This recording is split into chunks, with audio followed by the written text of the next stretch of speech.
Fury bubbled in Wren's chest. "Breeding ground," she spat. "You mean a cage? What kind of sick games are you playing?" The woman's smile evaporated. "Survival, Ms. Abernathy," she said, her voice laced with steel.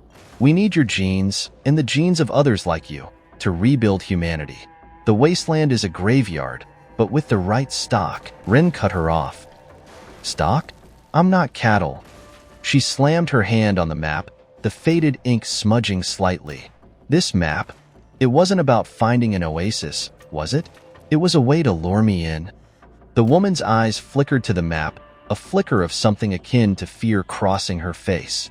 "That wasn't the original intent," she hedged, "but it served the purpose." Wren scoffed. "Well, consider me unserved. I may be a scavenger, but I'm not a lab rat." Her hand tightened around Blammo. The woman held up a hand, placating. "We can offer you a comfortable life here. Food, water, safety, freedom," Wren countered. The woman hesitated. "That may come later, after we achieve our goals." Wren's laugh was cold. "Later? Like when you've squeezed every last drop of usefulness out of me?" The woman's expression hardened. "This isn't a negotiation, Ms. Abernathy. You will cooperate." Wren raised an eyebrow. "And if I don't?" The answer hung heavy in the air. Two guards materialized behind the woman, clad in Vault-Tec jumpsuits and wielding laser rifles. Wren was outnumbered, outgunned, and trapped, but she wouldn't go down without a fight. A glint of defiance sparked in her eyes. This wasn't the future she envisioned, and she wasn't about to become another pawn in Vault-Tec's twisted game. The fight for her freedom, it seemed, had just begun. Wren's mind raced. Blammo was useless against laser rifles, but there had to be a way out. Her eyes darted around the room, landing on a nearby ventilation shaft. It was a long shot, but it was her only shot. With a surge of adrenaline, she lunged for the woman, slamming her head into the scientist's surprised face. The guards reacted instantly, firing their lasers.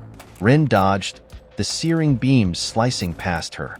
She used the momentary distraction to scramble towards the vent, hauling herself up with surprising agility honed from years of navigating the wasteland. Scraps of metal tore at her clothes as she squeezed through the narrow opening. The air vents were a labyrinth, but Wren pushed on, fueled by desperation. Muffled shouts and the sounds of lasers echoed from behind her. She navigated the darkness by touch and instinct, her lungs burning. Finally, after what felt like an eternity, she saw a faint light flickering ahead. With a burst of energy, she clawed her way out, tumbling onto a metal catwalk high above the facility's main chamber. Below, chaos reigned. The guards, alerted by the commotion, had opened fire on the scientist, mistaking her for Wren in the scuffle. The woman screamed as she was cut down by a hail of laser fire. Wren's heart hammered in her chest, a mixture of horror and grim satisfaction washing over her. But her triumph was short-lived. A booming voice filled the chamber. "Enough!" It was the unmistakable voice from the loudspeaker. A spotlight snapped on, illuminating a figure standing on a raised platform overlooking the carnage.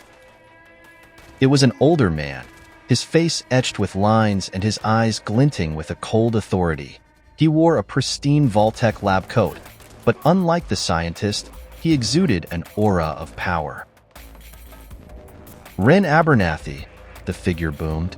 Wren flinched, her heart sinking. He knew her name. "You may have escaped the decontamination chamber, but you will not escape Project Reclamation.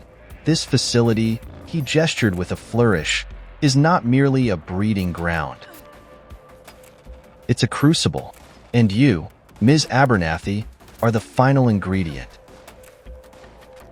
Wren's blood ran cold, but before the man could elaborate, a tremor shook the facility.